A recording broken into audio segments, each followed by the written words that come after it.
My grandfather told me a very long time ago, never trust a man who promises to do tomorrow what they had the power to do yesterday. And this, ladies and gentlemen, is why black men have become a threat again. Yes, you heard me, again.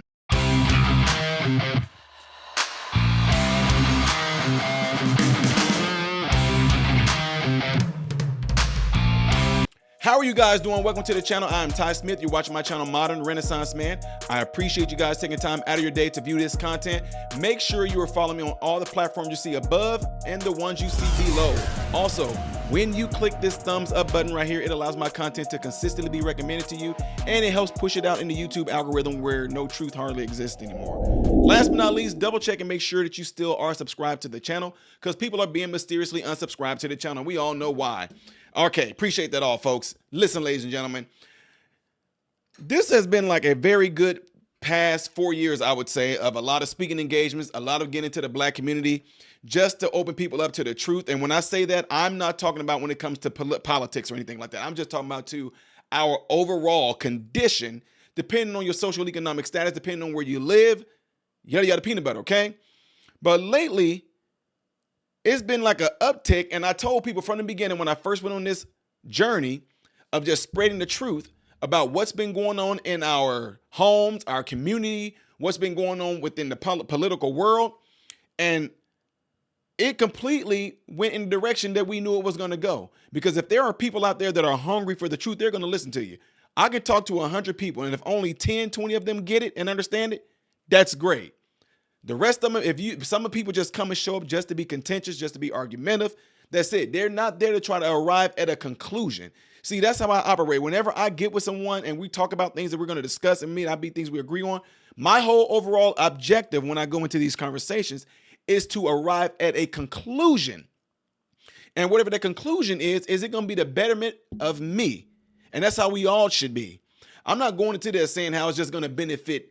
When I say me, I'm not just talking about me and the ones I'm advocating for. If it's an individual thing in regards to health, I'm advocating for my health. What everybody else do, that's on them, right?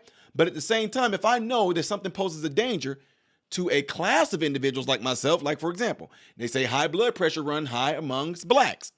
Let's figure out why that is. I'm not going to sit here and go against the statistics that show without a shadow of a doubt that high blood pressure is rampant amongst blacks. Well, that don't mean whites don't get it. Asian people got high blood pressure. The people over. No, see, that's what a lot of y'all do. Somebody bring you an issue or problem that's going on within your race, and the first thing you want to do, that ain't me. Well, we get that, but overall, it is all of us. And if it is all of us, let's figure out what it is that's causing blacks to have the most issues with high blood pressure. That means we're going to arrive to a conclusion. We're going to compromise. We're going to listen to each other. We're going to see what it is that's been done within the black community. What are we eating? Is it injections? Whatever the case may be. Let's go and find out what it is that's having us have this high blood pressure. When we find that out, we're going to go and spread it and let other blacks know. That analogy that I just gave right there is exactly what I do and exactly what I'm doing.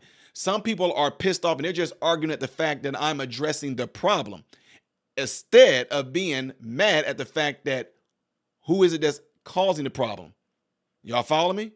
Anyway, when I mentioned in the beginning that a lot of, you know what, when I say that black men, conservative black men have become a threat again, this is why. You don't want her to win the White House, but do you agree with how she performed in that interview? I believe that interview was a masterclass in why there is a statistically significant amount of black men who are tired of listening to the media and done entertaining the Democratic Party. You listen to Kamala Harris talk about a plan for black America. They've rolled out a plan for black America. My grandfather told me a very long time ago, never trust a man who promises to do tomorrow what they had the power to do yesterday. If Kamala Harris was so committed to these plans for black men in particular, she's had many instances where she could have done these things as a senator, as an attorney general, and certainly in her capacity as a vice president. So I do believe that when you have that type of interview talking about a multi-trillion-dollar plan for reparations, all while we ignore the fact that California has already studied reparations, only for the Democrats that said they were committed to passing it to saying they're one actually going to write the check, black men are tired of what appears to be empty promises coming from a Democratic Party. I mean, Joe, if you're honest with yourself, I'm sure there's some times where you would appreciate if your candidate would be more quote unquote scripted? Look, I think there's a few things happening here, right? I've said it many times on this network. Vice President Kamala Harris, she wants to have her Kate and Edith too. She wants to have all the good things that come from the Biden administration. She wants to leave all the bags of the Biden administration behind her.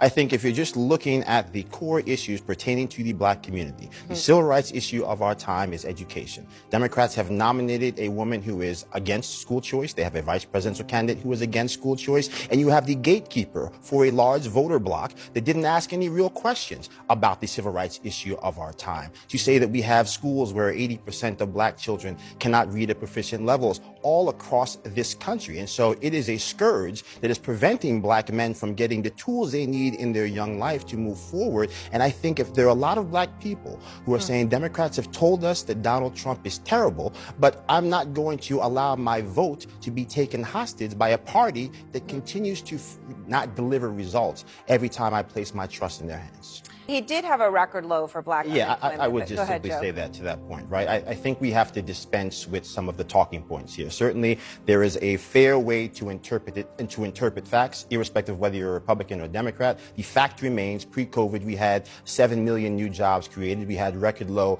unemployment for black Americans. And I think even if you move beyond, all the conjecture, when you look at what black men are really moved by, they're moved by the fact that the Democratic Party is not actually treating them fairly. That you had the only black Republican man in the Senate who ran for president being called the equivalent of a slave that Harriet Tubman should have left behind. And no one lost their job and not a single person was fired. And so I appreciate that Sherwin says that it's good to live in America where black men can voice their opinion independent of somebody telling them how to do so. But it is quite clear that from many people on the cable news that they have been given license to talk crazy and out of their neck about black men who are not interested in voting for Kamala Harris. And I think, unfortunately, for not just the Democratic Party, but America, those chickens might come home to roost on November 5th. All right, Joe, you... Ooh-wee. Cooked, didn't he? Completely cooked. I mean, he combed a bunch of heads with that one right there. Now, the reason why I said conservatives have become a threat again is because, guys, there was a time that when we started to become free, or even before we became free, a lot of blacks were Republicans. You ever question that? Why is it that a lot of blacks were Republicans? First ones, the representatives, House of Representatives, how come they were Republicans and they were black? During that time, why were the KKK created? To discourage white people and black people into political roles. Now, they didn't discourage white people into political roles per se, but they did strong-armed, killed, hung, burned, poured tar over white people and black people, especially if those white people were trying to help black people get into these political positions. It wasn't just black people that got killed by the KKK, folks. KKK wasn't just created just only for black people. It was created for anybody that was going to help or assist black people. So when I say that conservatives or Republicans that are black are becoming a threat again, this is what I'm talking about, because we were a threat then, and now it's becoming a threat again. And what do? Let's send out somebody we can possibly try to get the strong arm these Negroes back into that plantation mentality. Let's go get Barack Obama. He sure can do it. If he can't do it, let's go get his wife, Michelle Obama. She can do it. If she can't do it, let's get some black celebrities and show them how stupid. Let's do something like that. We got to do it, folks, because we're losing grip on them. Y'all not losing grip on us. Y'all lost it. And that's why Trump has increased in popularity, in points, more than any other president, any other Republican since I've been alive. And blacks coming on that side. Black people. Who is it that's tried to keep us from going into the civil rights movement? Who is it that tried to discourage all that? Go check it out. Now, it may not be to the point of how things were back then, but on a psychological, social, economical, spiritual, emotional level, a mental level, it's no without a shadow of a doubt. The Dems are definitely playing his games on folks a lot. Anyway, folks, did that man or did he not completely destroy this? And that quote he gave, yeah. Let me know what y'all think by putting it in the comments below after this video. And don't forget, the next video that you want to see of me doing in chronological order will be up here. Things that I do as a mix-up, or you may not know that I do as a variety on this channel, will be down here. I am Ty Smith, Modern Renaissance Man, and I hope and pray that every last one of you have food, shelter, and clothing. And most of all, I pray every last one of you guys are in great health, mentally, physically, emotionally, spiritually. God bless you all through Jesus.